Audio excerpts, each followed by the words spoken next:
ನಮಸ್ತೆ. ವೃಕ್ಷಮಾತೆ ಪದ್ಮಶ್ರೀ ಪುರಸ್ಕೃತ ಸಾಲುಮರದ ತಿಮ್ಮಕ್ಕನವರ ಕಿರುಪರಿಚಯ. ಹೆಸರು ಸಾಲುಮರದ ತಿಮ್ಮಕ್ಕ. ಜನನ ಜೂನ್ 30, 1911. ಸ್ಥಳ ಗುಬ್ಬಿ ತಾಲೂಕು, ತುಮಕೂರು.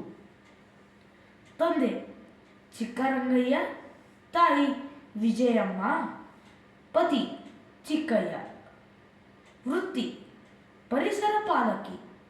ಸಾಧನೆಗಳು: ಹುಲಿಕಲ್ನಿಂದ ಕುದೂರು ಗ್ರಾಮದವರೆಗೆ 94ರಲ್ಲಿ ಉದ್ದಕ್ಕೂ ಮರಗಳನ್ನು ನೆಟ್ಟಿದ್ದಾರೆ. ಅವರು ಸುಮಾರು 8,000 ಇತರ ಮರಗಳನ್ನು ನೆಟ್ಟಿದ್ದಾರೆ. ಅದಕ್ಕೆ ಸಾಲುಮರದ ತಿಮ್ಮಕ್ಕನವರಿಗೆ ವೃಕ್ಷಮಾತೆ ಎಂದು ಕರೆಯುತ್ತಾರೆ.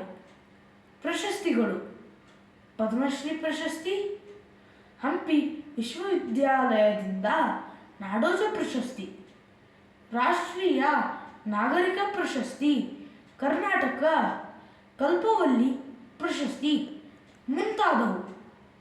ಮರಣ 14/11/2025. ಮತ್ತೆ ಸಿಗೋಣ ಮುಂದಿನ ವಿಡಿಯೋನಲ್ಲಿ. ಅಲ್ಲಿಯವರೆಗೂ ನಮಸ್ತೆ.